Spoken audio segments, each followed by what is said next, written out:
दलालहरू यो एमसीसी लागू गर्नको निम्ति मर्यादा गरेर लागिराखेका छन्। म यहीँबाट भन्न चाहन्छु, यदि एमसीसी लागू गरिन्छ, एमसीसी पास गरिन्छ भने कुनै पनि संसदलाई ल्याएर बजार्ने काम गर्न नपरोस्। नेपाली जनताले सडकमा ल्याएर बजार्छन्, यति चाहिँ कुरा एका राखे हुन्छ। त्यसकारण म भन्छु सरकार र त्यसै गरी 271 जना जो संसद हुनुहुन्छ, म उहाँहरूलाई यहीँबाट अपिल गर्न चाहन्छु, तपाईहरू नेपाली जनताको पक्षमा तपाईहरू गम्भीर बन्नुहोस्, नेपालको स्वाधीनताको पक्षमा गम्भीर बन्नुहोस्, राष्ट्रिय स्वाधीनताको पक्षमा गम्भीर बन्नुहोस्। तर जनघातको पक्षमा, राष्ट्रघातको पक्षमा र राष्ट्रलाई आज विदेशीहरूको गुलाम बनाउनको निम्ति, विदेशीहरूको उपनिवेश बनाउनको निम्ति तपाईहरू त्यो काम नगर्नुहोस्। म यहाँबाट अपिल गर्न चाहन्छु, यदि यो कुरा सुनवाई हुँदैन, यदि बजार्न नपरोस्, यही कुरो म यहाँबाट भन्न चाहन्छु। किनकि नेपाली जनताले राम्रैसँग बुझिसकेका छन्, जनताको आँखामा छारो हाल्ने काम नगरियोस्। आज 50 करोड 59 अरब पैसाको निम्ति नेपाललाई बेच्ने, नेपालको स्वाधीनतालाई गुमाउने, योभन्दा ठुलो राष्ट्रघात र जनघात अरू केही हुन्न। त्यसकारण म भन्छु 59 अरबमा आज जसरी नेपाललाई विदेशीको चङ्गुल बनाउन खोजिँदैछ, नेपाललाई अफगानिस्तान बनाउने ख्याल गरिँदैछ, नेपाललाई इराक र सिरिया बनाउने ख्याल गरिँदैछ। खबरदार यो काम नहोस्।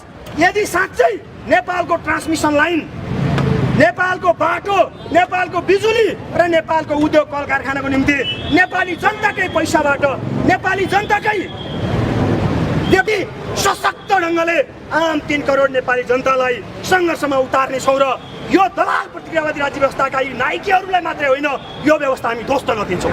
यति चाहिँ एका राखे हुन्छ। कानुन नेपालको नियमभन्दा पनि आज एमसीसीको चाहिँ नियम चाहिँ माथि हुने। स्वत नेपालको संविधानको धारासँग बाजिएका कुराहरू स्वत चाहिँ नेपालको संविधानको धाराहरू चाहिँ ती निष्क्रिय हुने, तर एमसीसीका ती धाराहरू चाहिँ सक्रिय हुने। यो कस्तो विडम्बनाको कुरा छ। आज धेरै देशहरूले एमसीसी उनीहरूले स्वीकारेका छैनन्। त्यसकारण हामी भन्छौँ यदि साँच्चै सहयोग दिने हो भने त्यो सहयोगको हामीलाई कुनै आपत्ति होइन। तर आज हरियो घाँस हालेर जसरी चाहिँ खसी बोकाहरूलाई काट्ने काम गरिन्छ, आज गर्न खोजिएको त्यही हो। आज नेपाललाई क्रीडास्थल बनाउन खोजिँदैछ। आज चाइना सुपर पावर हुँदैछ र चाइनालाई त्यहाँ वाच गर्नको निम्ति नेपाललाई रणभूमि बनाउने खेल हुँदैछ। हामीलाई चाइना र अमेरिकाको लडाइँको विषयमा हामीलाई कुनै मतलब छैन, तर हाम्रो मुलुक कुरुक्षेत्र बन्ने यो कुरा हामीलाई कदापि स्वीकार्ने छैन। हाम्रो मुलुक रणमैदान बन्ने कुरो यो हामीलाई कदापि स्वीकार्ने छैन। कुनै पनि एउटा स्वाधीन नागरिक, स्वाधीन नेपालले यो कुरो स्वीकार हुनेवाला छैन। त्यसकारण म यो एमसीसी परियोजना अविलम्ब खारेजको लागि पनि म अपिल गर्न चाहन्छु र अविलम्ब यो एमसीसी परियोजना खारेज गरियोस्। संसदबाट कुनै पनि हालतमा एमसीसी परियोजना लागू गर्ने, पास गर्ने काम नहोस्। म यो कुरो यहीँबाट भन्न चाहन्छु। र फेरि पनि यदि एमसीसी लागू गरिन्छ, सदनबाट पास गरिन्छ भने हामी त्यो कुरोलाई कदापि स्वीकार्नेवाला छैनौँ।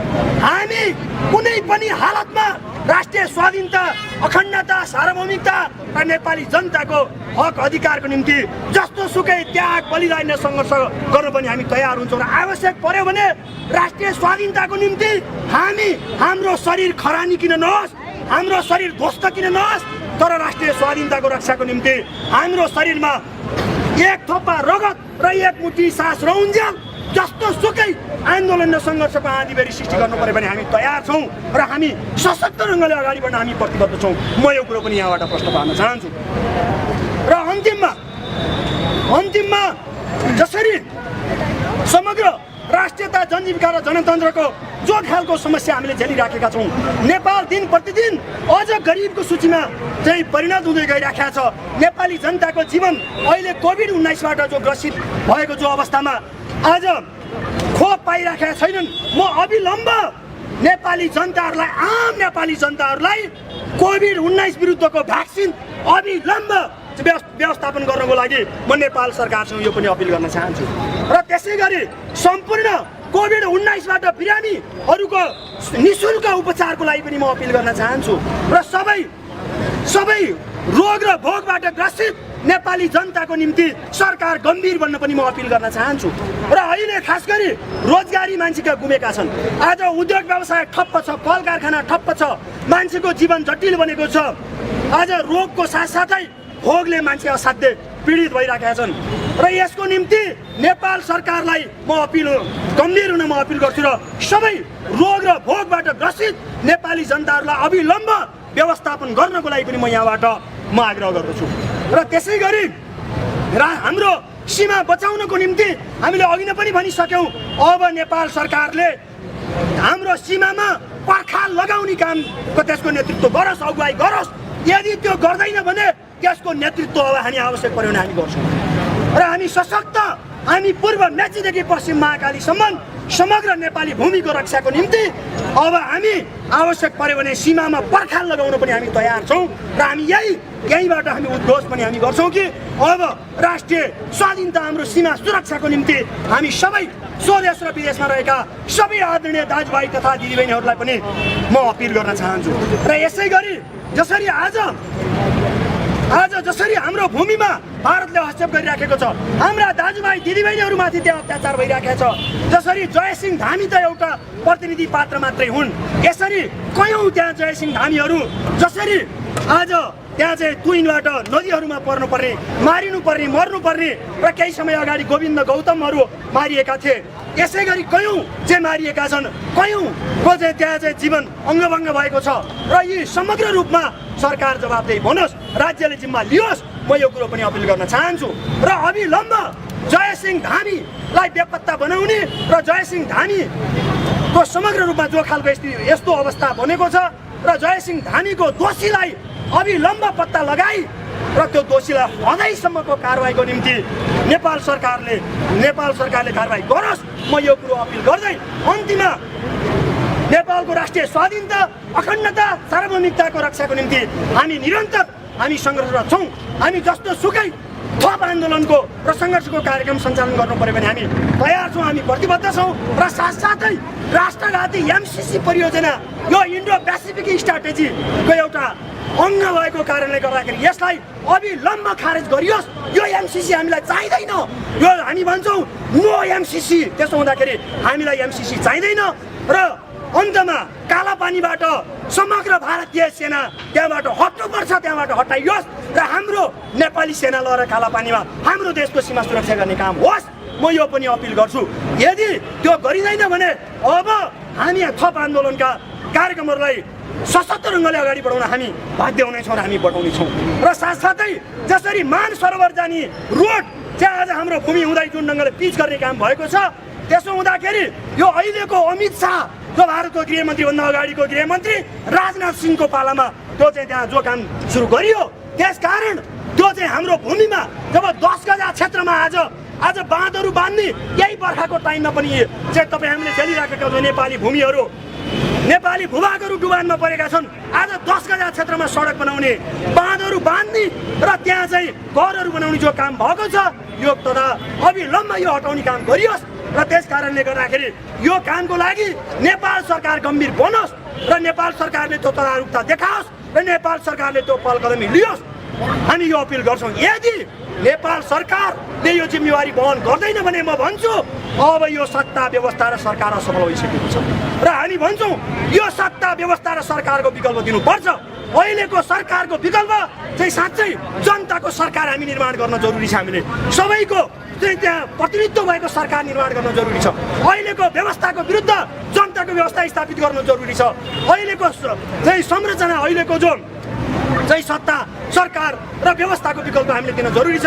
जनताको व्यवस्था हामीले स्थापित गर्न जरुरी छ र अहिलेको दलाल प्रतिक्रियावादी राज्य व्यवस्थालाई ध्वस्त गर्दै आवश्यकतामा जनताको राज्य व्यवस्था स्थापनाको निम्ति हामी स्वदेश र विदेशमा रहेका सबै आम आदरणीय दाजुभाइ तथा दिदीबहिनीहरू सहित त्यसै गरी अहिले जसरी शिक्षा र स्वास्थ्य दिन प्रतिदिन माफियाहरूको कब्जामा पुगिराखेको छ, आज यहाँ तपाईँहरू जति पत्रकार साथीहरू र सुरक्षाकर्मी साथीहरू हुनुहुन्छ, आज तपाईँहरूले आफ्ना छोराछोरी र आफ्ना भाइ बहिनीहरूलाई तपाईँहरूले उनीहरूले चाहेको स्कुलमा तपाईँहरूले पढाउन सकिराख्नु भएको छैन। हाम्रो लडाइँ समग्र शिक्षा र स्वास्थ्यको जिम्मा राज्यले लिनुपर्छ। राज्यको दायित्व हो आफूले चाहेको विषय सबैले त्यो कुरो पढ्न पाउनुपर्छ र त्यसकारण चाहिँ त्यो दायित्व त्यो राज्यले वहन गर्नुपर्छ।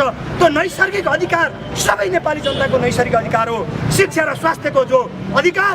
त्यसो हुँदाखेरि हामी भन्छौँ यो मुलुकमा घाँस बाँस कपास शिक्षा स्वास्थ्य र रोजगारको सुनिश्चितता सहित मुलुकलाई सुन्दर स्वाधीन र विकसित मुलुकको रूपमा रूपान्तरण गर्न जरुरी छ।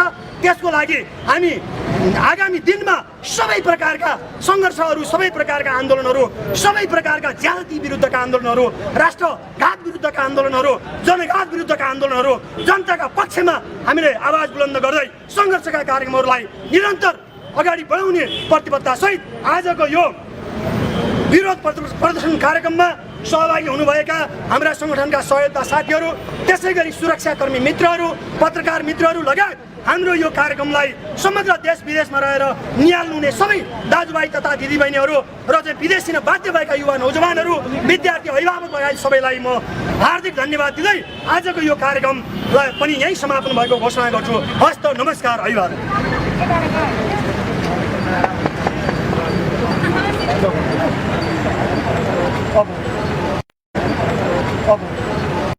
दलालहरू यो एमसीसी लागू गर्नको निम्ति मर्यादा गरेर लागिराखेका छन्। म यहीँबाट भन्न चाहन्छु, यदि एमसीसी लागू गरिन्छ, एमसीसी पास गरिन्छ भने कुनै पनि संसदलाई ल्याएर बजार्ने काम गर्न नपरोस्। नेपाली जनताले सडकमा ल्याएर बजार्छन्, यति चाहिँ कुरा एका राखे हुन्छ। त्यसकारण म भन्छु सरकार र त्यसै गरी 271 जना जो संसद हुनुहुन्छ, म उहाँहरूलाई यहीँबाट अपिल गर्न चाहन्छु, तपाईहरू नेपाली जनताको पक्षमा तपाईहरू गम्भीर बन्नुहोस्, नेपालको स्वाधीनताको पक्षमा गम्भीर बन्नुहोस्, राष्ट्रिय स्वाधीनताको पक्षमा गम्भीर बन्नुहोस्। तर जनघातको पक्षमा, राष्ट्रघातको पक्षमा र राष्ट्रलाई आज विदेशीहरूको गुलाम बनाउनको निम्ति, विदेशीहरूको उपनिवेश बनाउनको निम्ति तपाईहरू त्यो काम नगर्नुहोस्। म यहाँबाट अपिल गर्न चाहन्छु, यदि यो कुरा सुनवाई हुँदैन, यदि बजार्न नपरोस्, यही कुरो म यहाँबाट भन्न चाहन्छु। किनकि नेपाली जनताले राम्रैसँग बुझिसकेका छन्, जनताको आँखामा छारो हाल्ने काम नगरियोस्। आज 50 करोड 59 अरब पैसाको निम्ति नेपाललाई बेच्ने, नेपालको स्वाधीनतालाई गुमाउने, योभन्दा ठुलो राष्ट्रघात र जनघातहरू केही हुन्न। त्यसकारण म भन्छु 59 अरबमा आज जसरी नेपाललाई विदेशीको चङ्गुल बनाउन खोजिँदैछ, नेपाललाई अफगानिस्तान बनाउने ख्याल गरिँदैछ, नेपाललाई इराक र सिरिया बनाउने ख्याल गरिँदैछ। खबरदार यो काम नहोस्। यदि साँच्चै नेपालको ट्रान्समिसन लाइन, नेपालको बाटो, नेपालको बिजुली र नेपालको उद्योग कल कारखानाको निम्ति नेपाली जनताकै पैसाबाट, नेपाली जनताकै त्यति सशक्त ढङ्गले आम 3 करोड नेपाली जनतालाई सङ्घर्षमा उतार्ने छौँ र यो दलाल प्रतिक्रियावादी राज्य व्यवस्थाका यी नायकीहरूलाई मात्रै होइन, यो व्यवस्था हामी ध्वस्त गरिदिन्छौँ। यति चाहिँ एका राखे हुन्छ। कानुन नेपालको नियमभन्दा पनि आज एमसीसीको चाहिँ नियम चाहिँ माथि हुने। सो त नेपालको संविधानको धारासँग बाजिएका कुराहरू, सो त चाहिँ नेपालको संविधानको धाराहरू चाहिँ ती निष्क्रिय हुने, तर एमसीसीका ती धाराहरू चाहिँ सक्रिय हुने। यो कस्तो विडम्बनाको कुरा छ। आज धेरै देशहरूले एमसीसी उनीहरूले स्वीकारेका छैनन्। त्यसकारण हामी भन्छौँ, यदि साँच्चै सहयोग दिने हो भने त्यो सहयोगको हामीलाई कुनै आपत्ति होइन। तर आज हरियो घाँस हालेर जसरी चाहिँ खसी बोकाहरूलाई काट्ने काम गरिन्छ, आज गर्न खोजिएको त्यही हो। आज नेपाललाई क्रीडास्थल बनाउन खोजिँदैछ। आज चाइना सुपर पावर हुँदैछ र चाइनालाई त्यहाँ वाच गर्नको निम्ति नेपाललाई रणभूमि बनाउने खेल हुँदैछ। हामीलाई चाइना र अमेरिकाको लडाइँको विषयमा हामीलाई कुनै मतलब छैन। तर हाम्रो मुलुक कुरुक्षेत्र बन्ने यो कुरा हामीलाई कदापि स्वीकार्ने छैन। हाम्रो मुलुक रण मैदान बन्ने कुरो यो हामीलाई कदापि स्वीकार्ने छैन। कुनै पनि एउटा स्वाधीन नागरिक, स्वाधीन नेपालले यो कुरो स्वीकार हुनेवाला छैन। त्यसकारण म यो एमसीसी परियोजना अविलम्ब खारेजको लागि पनि म अपिल गर्न चाहन्छु र अविलम्ब यो एमसीसी परियोजना खारेज गरियोस्। संसदबाट कुनै पनि हालतमा एमसीसी परियोजना लागू गर्ने, पास गर्ने काम नहोस्। म यो कुरो यहीँबाट भन्न चाहन्छु। र फेरि पनि यदि एमसीसी लागू गरिन्छ, सदनबाट पास गरिन्छ भने हामी त्यो कुरोलाई कदापि स्वीकार्नेवाला छैनौँ। हामी कुनै पनि हालतमा राष्ट्रिय स्वाधीनता, अखण्डता, सार्वभौमिकता र नेपाली जनताको हक अधिकारको निम्ति जस्तो सुकै त्याग, बलिदान र सङ्घर्ष गर्न पनि हामी तयार हुन्छौँ। र आवश्यक पर्यो भने राष्ट्रिय स्वाधीनताको निम्ति हाम्रो शरीर खरानी किन नहोस्, हाम्रो शरीर ध्वस्त किन नहोस्, तर राष्ट्रिय स्वाधीनताको रक्षाको निम्ति हाम्रो शरीरमा एक थोपा रगत र एक मुठी सास रहन्जेल जस्तो सुकै आन्दोलन र सङ्घर्षको आँधीबेरी सृष्टि गर्नु पर्यो भने हामी तयार छौँ र हामी सशक्त ढङ्गले अगाडि बढ्न हामी प्रतिबद्ध छौँ। म यो कुरो पनि यहाँबाट प्रश्न पार्न चाहन्छु। र अन्तिममा जसरी समग्र राष्ट्रियता जनजीविका र जनतन्त्रको जो खालको समस्या हामीले झेलिराखेका छौँ, नेपाल दिन प्रतिदिन अझ गरिबको सूचीमा चाहिँ परिणत हुँदै गइराखेको छ। नेपाली जनताको जीवन अहिले कोभिड-19बाट जो ग्रसित भएको जो अवस्थामा आज खोप पाइराखेका छैनन्। म अविलम्ब नेपाली जनताहरूलाई, आम नेपाली जनताहरूलाई कोभिड-19 विरुद्धको भ्याक्सिन अविलम्ब व्यवस्थापन गर्नको लागि म नेपाल सरकारसँग यो पनि अपिल गर्न चाहन्छु। र त्यसै गरी सम्पूर्ण कोभिड-19बाट बिरामीहरूको निःशुल्क उपचारको लागि पनि म अपिल गर्न चाहन्छु। र सबै रोग र भोगबाट ग्रसित नेपाली जनताको निम्ति सरकार गम्भीर बन्न पनि म अपिल गर्न चाहन्छु। र अहिले खास गरी रोजगारी मान्छेका गुमेका छन्। आज उद्योग व्यवसाय ठप्प छ, कल कारखाना ठप्प छ, मान्छेको जीवन जटिल बनेको छ। आज रोगको साथसाथै भोगले मान्छे असाध्य पीडित भइराखेका छन्। र यसको निम्ति नेपाल सरकारलाई म गम्भीर हुन म अपिल गर्छु र सबै रोग र भोगबाट ग्रसित नेपाली जनताहरूलाई अविलम्ब व्यवस्थापन गर्नको लागि पनि म यहाँबाट आग्रह गर्दछु।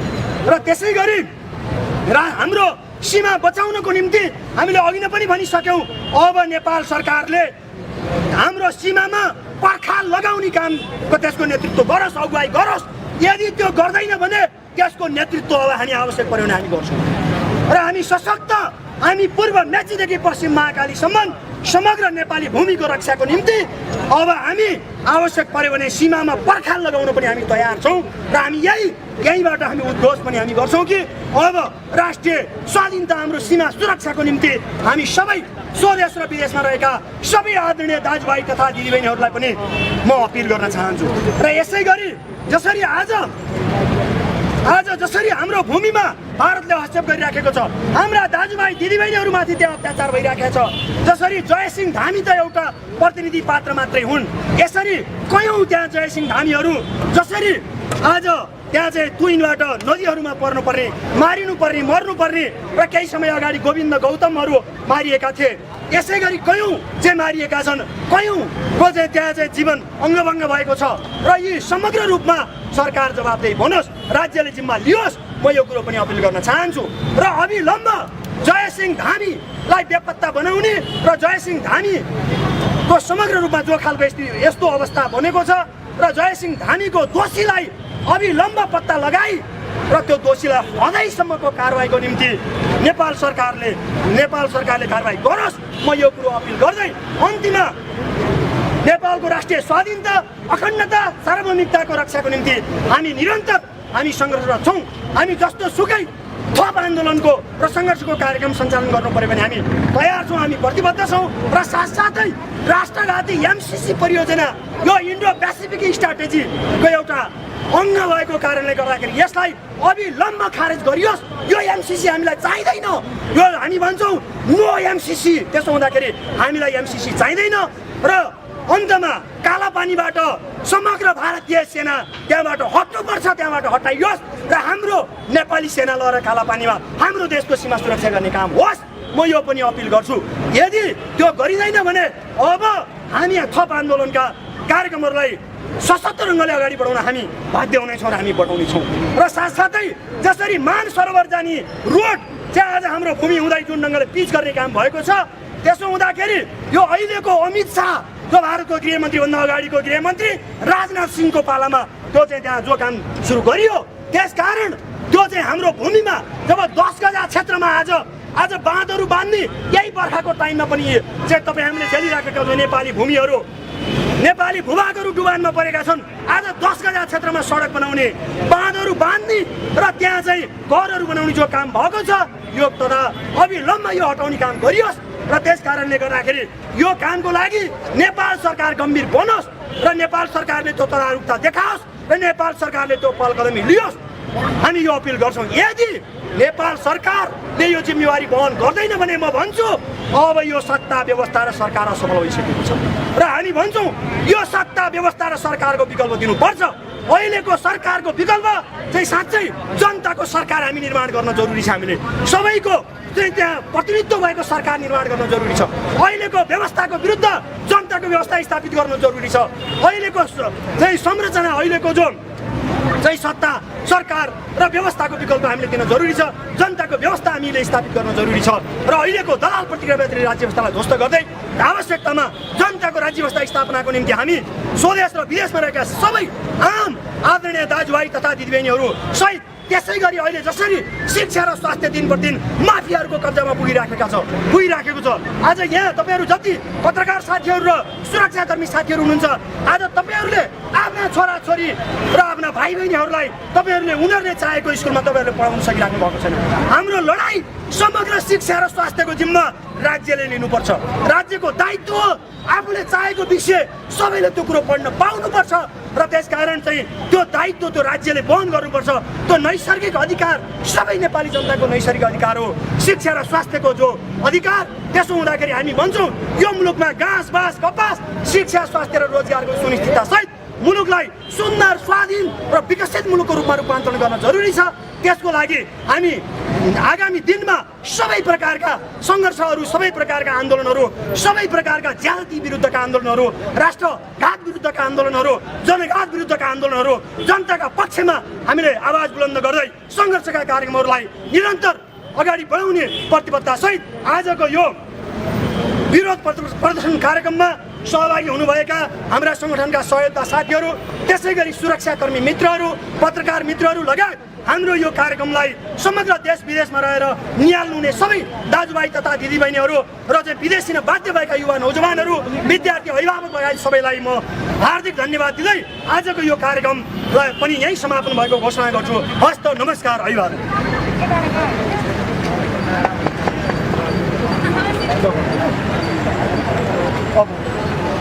दलालहरू यो एमसीसी लागू गर्नको निम्ति मर्यादा गरेर लागिराखेका छन्। म यहीँबाट भन्न चाहन्छु, यदि एमसीसी लागू गरिन्छ, एमसीसी पास गरिन्छ भने कुनै पनि संसदलाई ल्याएर बजार्ने काम गर्न नपरोस्। नेपाली जनताले सडकमा ल्याएर बजार्छन्, यति चाहिँ कुरा एका राखे हुन्छ। त्यसकारण म भन्छु सरकार र त्यसै गरी 271 जना जो संसद हुनुहुन्छ, म उहाँहरूलाई यहीँबाट अपिल गर्न चाहन्छु, तपाईहरू नेपाली जनताको पक्षमा तपाईँहरू गम्भीर बन्नुहोस्, नेपालको स्वाधीनताको पक्षमा गम्भीर बन्नुहोस्, राष्ट्रिय स्वाधीनताको पक्षमा गम्भीर बन्नुहोस्। तर जनघातको पक्षमा, राष्ट्रघातको पक्षमा र राष्ट्रलाई आज विदेशीहरूको गुलाम बनाउनको निम्ति, विदेशीहरूको उपनिवेश बनाउनको निम्ति तपाईँहरू त्यो काम नगर्नुहोस्। म यहाँबाट अपिल गर्न चाहन्छु, यदि यो कुरा सुनवाई हुँदैन, यदि बजार्न नपरोस्, यही कुरो म यहाँबाट भन्न चाहन्छु। किनकि नेपाली जनताले राम्रैसँग बुझिसकेका छन्, जनताको आँखामा छारो हाल्ने काम नगरियोस्। आज 50 करोड 59 अरब पैसाको निम्ति नेपाललाई बेच्ने, नेपालको स्वाधीनतालाई गुमाउने, योभन्दा ठुलो राष्ट्रघात र जनघात अरू केही हुन्न। त्यसकारण म भन्छु 59 अरबमा आज जसरी नेपाललाई विदेशीको चङ्गुल बनाउन खोजिँदैछ, नेपाललाई अफगानिस्तान बनाउने ख्याल गरिँदैछ, नेपाललाई इराक र सिरिया बनाउने ख्याल गरिँदैछ। खबरदार यो काम नहोस्। यदि साँच्चै नेपालको ट्रान्समिसन लाइन, नेपालको बाटो, नेपालको बिजुली र नेपालको उद्योग कल कारखानाको निम्ति नेपाली जनताकै पैसाबाट, नेपाली जनताकै यदि सशक्त ढङ्गले आम 3 करोड नेपाली जनतालाई सङ्घर्षमा उतार्ने छौँ र यो दलाल प्रतिक्रियावादी राज्य व्यवस्थाका नायकीहरूलाई मात्रै होइन, यो व्यवस्था हामी ध्वस्त गरिदिन्छौँ। यति चाहिँ एका राखे हुन्छ। कानुन नेपालको नियमभन्दा पनि आज एमसीसीको चाहिँ नियम चाहिँ माथि हुने। स्वत नेपालको संविधानको धारासँग बाजिएका कुराहरू स्वत चाहिँ नेपालको संविधानको धाराहरू चाहिँ ती निष्क्रिय हुने, तर एमसीसीका ती धाराहरू चाहिँ सक्रिय हुने। यो कस्तो विडम्बनाको कुरा छ। आज धेरै देशहरूले एमसीसी उनीहरूले स्वीकारेका छैनन्। त्यसकारण हामी भन्छौँ यदि साँच्चै सहयोग दिने हो भने त्यो सहयोगको हामीलाई कुनै आपत्ति होइन। तर आज हरियो घाँस हालेर जसरी चाहिँ खसी बोकाहरूलाई काट्ने काम गरिन्छ, आज गर्न खोजिएको त्यही हो। आज नेपाललाई क्रीडास्थल बनाउन खोजिँदैछ। आज चाइना सुपर पावर हुँदैछ र चाइनालाई त्यहाँ वाच गर्नको निम्ति नेपाललाई रणभूमि बनाउने खेल हुँदैछ। हामीलाई चाइना र अमेरिकाको लडाइँको विषयमा हामीलाई कुनै मतलब छैन, तर हाम्रो मुलुक कुरुक्षेत्र भन्ने यो कुरा हामीलाई कदापि स्वीकार्ने छैन। हाम्रो मुलुक रणमैदान भन्ने कुरो हामीलाई कदापि स्वीकार्ने छैन। कुनै पनि एउटा स्वाधीन नागरिक, स्वाधीन नेपालले यो कुरो स्वीकार हुनेवाला छैन। त्यसकारण म यो एमसीसी परियोजना अविलम्ब खारेजको लागि पनि म अपिल गर्न चाहन्छु। र अविलम्ब यो एमसीसी परियोजना खारेज गरियोस्। संसदबाट कुनै पनि हालतमा एमसीसी परियोजना लागू गर्ने पास गर्ने काम नहोस्। म यो कुरो यहीँबाट भन्न चाहन्छु। र फेरि पनि यदि एमसीसी लागू गरिन्छ, सदनबाट पास गरिन्छ भने हामी त्यो कुरोलाई कदापि स्वीकार्नेवाला छैनौँ।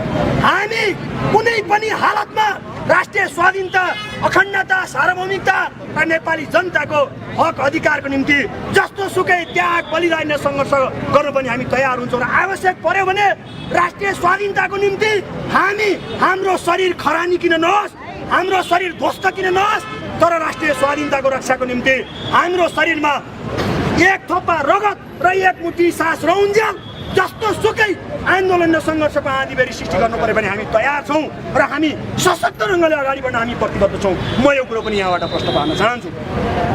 र अन्तिममा जसरी समग्र राष्ट्रियता, जनजीविका र जनतन्त्रको जो खालको समस्या हामीले झेलिराखेका छौँ, नेपाल दिन प्रतिदिन अझ गरिबको सूचीमा चाहिँ परिणत हुँदै गइराखेको छ। नेपाली जनताको जीवन अहिले कोभिड-19बाट जो ग्रसित भएको जो अवस्थामा आज खोप पाइराखेका छैनन्। म अविलम्ब नेपाली जनताहरूलाई, आम नेपाली जनताहरूलाई कोभिड-19 विरुद्धको भ्याक्सिन अविलम्ब व्यवस्थापन गर्नको लागि म नेपाल सरकारसँग यो पनि अपिल गर्न चाहन्छु। र त्यसै गरी सम्पूर्ण कोभिड-19बाट बिरामीहरूको निःशुल्क उपचारको लागि पनि म अपिल गर्न चाहन्छु। र सबै रोग र भोगबाट ग्रसित नेपाली जनताको निम्ति सरकार गम्भीर बन्न पनि म अपिल गर्न चाहन्छु। र अहिले खास गरी रोजगारी मान्छेका गुमेका छन्। आज उद्योग व्यवसाय ठप्प छ, कल कारखाना ठप्प छ, मान्छेको जीवन जटिल बनेको छ। आज रोगको साथसाथै भोगले मान्छे असाध्य पीडित भइराखेका छन्। र यसको निम्ति नेपाल सरकारलाई म गम्भीर हुन म अपिल गर्छु र सबै रोग र भोगबाट ग्रसित नेपाली जनताहरूलाई अविलम्ब व्यवस्थापन गर्नको लागि पनि म यहाँबाट आग्रह गर्दछु। र त्यसै गरी हाम्रो सीमा बचाउनको निम्ति हामीले अघि नै पनि भनिसक्यौँ, अब नेपाल सरकारले हाम्रो सीमामा पर्खाल लगाउने कामको त्यसको नेतृत्व गरोस्, अगुवाई गरोस्। यदि त्यो गर्दैन भने त्यसको नेतृत्व अब हामी आवश्यक पर्यो भने हामी गर्छौँ। र हामी सशक्त, हामी पूर्व मेचीदेखि पश्चिम महाकालीसम्म समग्र नेपाली भूमिको रक्षाको निम्ति अब हामी आवश्यक पर्यो भने सीमामा पर्खाल लगाउन पनि हामी तयार छौँ। र हामी यहीँबाट हामी उद्घोष पनि हामी गर्छौँ कि अब राष्ट्रिय स्वाधीनता, हाम्रो सीमा सुरक्षाको निम्ति हामी सबै स्वदेश र विदेशमा रहेका सबै आदरणीय दाजुभाइ तथा दिदीबहिनीहरूलाई पनि म अपिल गर्न चाहन्छु। र यसै गरी जसरी जसरी हाम्रो भूमिमा भारतले हस्तक्षेप गरिराखेको छ, हाम्रा दाजुभाइ दिदीबहिनीहरूमाथि त्यहाँ अत्याचार भइराखेको छ, जसरी जयसिंह धामी त एउटा प्रतिनिधि पात्र मात्रै हुन्, यसरी कयौँ त्यहाँ जयसिंह धामीहरू जसरी आज त्यहाँ चाहिँ तुइनबाट नदीहरूमा पर्नुपर्ने, मारिनुपर्ने, मर्नुपर्ने र केही समय अगाडि गोविन्द गौतमहरू मारिएका थिए। यसै गरी कयौँ चाहिँ मारिएका छन्, कयौँको चाहिँ त्यहाँ चाहिँ जीवन अङ्गभङ्ग भएको छ। र यी समग्र रूपमा सरकार जवाबदेही बनोस्, राज्यले जिम्मा लियोस्। म यो कुरो पनि अपिल गर्न चाहन्छु।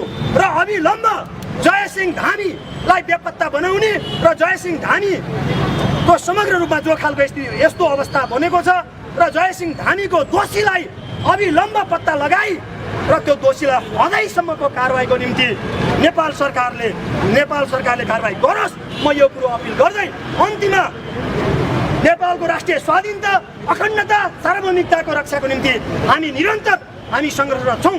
हामी जस्तो सुकै थप आन्दोलनको र सङ्घर्षको कार्यक्रम सञ्चालन गर्नु पर्यो भने हामी तयार छौँ, हामी प्रतिबद्ध छौँ। र साथसाथै राष्ट्रघाती एमसीसी परियोजना यो इन्डो पेसिफिक स्ट्राटेजीको एउटा अङ्ग भएको कारणले गर्दाखेरि यसलाई अविलम्ब खारेज गरियोस्। यो एमसीसी हामीलाई चाहिँदैन, यो हामी भन्छौँ नो एमसीसी। त्यसो हुँदाखेरि हामीलाई एमसीसी चाहिँदैन। र अन्तमा कालापानीबाट समग्र भारतीय सेना त्यहाँबाट हट्नुपर्छ, त्यहाँबाट हटाइयोस् र हाम्रो नेपाली सेना लगेर कालापानीमा हाम्रो देशको सीमा सुरक्षा गर्ने काम होस्। म यो पनि अपिल गर्छु। यदि त्यो गरिँदैन भने अब हामी थप आन्दोलनका कार्यक्रमहरूलाई सशक्त ढङ्गले अगाडि बढाउन हामी बाध्य हुनेछौँ र हामी बढाउनेछौँ। र साथसाथै जसरी मानसरोवर जाने रोड चाहिँ आज हाम्रो भूमि हुँदै जुन ढङ्गले पिच गर्ने काम भएको छ, त्यसो हुँदाखेरि यो अहिलेको अमित शाह जो भारतको गृहमन्त्रीभन्दा अगाडिको गृहमन्त्री राजनाथ सिंहको पालामा त्यो चाहिँ त्यहाँ जो काम सुरु गरियो, त्यसकारण त्यो चाहिँ हाम्रो भूमिमा जब 10 गजा क्षेत्रमा आज आज बाँधहरू बाँध्ने यही बर्खाको टाइममा पनि चाहिँ तपाईँ हामीले झेलिराखेका छौँ। नेपाली भूमिहरू, नेपाली भूभागहरू डुबानमा परेका छन्। आज 10 गजा क्षेत्रमा सडक बनाउने, बाँधहरू बाँध्ने र त्यहाँ चाहिँ घरहरू बनाउने जो काम भएको छ यो तथा अविलम्ब यो हटाउने काम गरियोस् र त्यस कारणले गर्दाखेरि यो कामको लागि नेपाल सरकार गम्भीर बनोस् र नेपाल सरकारले त्यो तदारुकता देखाओस् र नेपाल सरकारले त्यो पहल कदमी लियोस्। हामी यो अपिल गर्छौँ। यदि नेपाल सरकारले यो जिम्मेवारी वहन गर्दैन भने म भन्छु अब यो सत्ता व्यवस्था र सरकार असफल भइसकेको छ र हामी भन्छौँ यो सत्ता व्यवस्था र सरकारको विकल्प दिनुपर्छ। अहिलेको सरकारको विकल्प चाहिँ साँच्चै जनताको सरकार हामी निर्माण गर्न जरुरी छ। हामीले सबैको चाहिँ त्यहाँ प्रतिनिधित्व भएको सरकार निर्माण गर्न जरुरी छ। अहिलेको व्यवस्थाको विरुद्ध जनताको व्यवस्था स्थापित गर्न जरुरी छ। अहिलेको चाहिँ संरचना, अहिलेको जो चाहिँ सत्ता सरकार र व्यवस्थाको विकल्प हामीले दिन जरुरी छ। जनताको व्यवस्था हामीले स्थापित गर्न जरुरी छ र अहिलेको दलाल प्रतिक्रियावादी राज्य व्यवस्थालाई ध्वस्त गर्दै आवश्यकतामा जनताको राज्य व्यवस्था स्थापनाको निम्ति हामी स्वदेश र विदेशमा रहेका सबै आम आदरणीय दाजुभाइ तथा दिदीबहिनीहरू सहित त्यसै गरी अहिले जसरी शिक्षा र स्वास्थ्य दिन प्रतिदिन माफियाहरूको कब्जामा पुगिराखेको छ। आज यहाँ तपाईँहरू जति पत्रकार साथीहरू र सुरक्षाकर्मी साथीहरू हुनुहुन्छ, आज तपाईँहरूले आफ्ना छोराछोरी र आफ्ना भाइ बहिनीहरूलाई तपाईँहरूले उनीहरूले चाहेको स्कुलमा तपाईँहरूले पढाउन सकिराख्नु भएको छैन। हाम्रो लडाइँ समग्र शिक्षा र स्वास्थ्यको जिम्मा राज्यले लिनुपर्छ। राज्यको दायित्व हो आफूले चाहेको विषय सबैले त्यो कुरो पढ्न पाउनुपर्छ र त्यसकारण चाहिँ त्यो दायित्व त्यो राज्यले वहन गर्नुपर्छ। त्यो नैसर्गिक अधिकार सबै नेपाली जनताको नैसर्गिक अधिकार हो, शिक्षा र स्वास्थ्यको जो अधिकार। त्यसो हुँदाखेरि हामी भन्छौँ यो मुलुकमा घाँस बाँस कपास शिक्षा स्वास्थ्य र रोजगारको सुनिश्चितता सहित मुलुकलाई सुन्दर स्वाधीन र विकसित मुलुकको रूपमा रूपान्तरण गर्न जरुरी छ। त्यसको लागि हामी आगामी दिनमा सबै प्रकारका सङ्घर्षहरू, सबै प्रकारका आन्दोलनहरू, सबै प्रकारका ज्यादती विरुद्धका आन्दोलनहरू, राष्ट्रघात विरुद्धका आन्दोलनहरू, जनघात विरुद्धका आन्दोलनहरू, जनताका पक्षमा हामीले आवाज बुलन्द गर्दै सङ्घर्षका कार्यक्रमहरूलाई निरन्तर अगाडि बढाउने प्रतिबद्धता सहित आजको यो विरोध प्रदर्शन कार्यक्रममा सहभागी हुनुभएका हाम्रा सङ्गठनका सहयोगका साथीहरू, त्यसै गरी सुरक्षाकर्मी मित्रहरू, पत्रकार मित्रहरू लगायत हाम्रो यो कार्यक्रमलाई समग्र देश विदेशमा रहेर निहाल्नुहुने सबै दाजुभाइ तथा दिदीबहिनीहरू र चाहिँ विदेश बाध्य भएका युवा नौजवानहरू,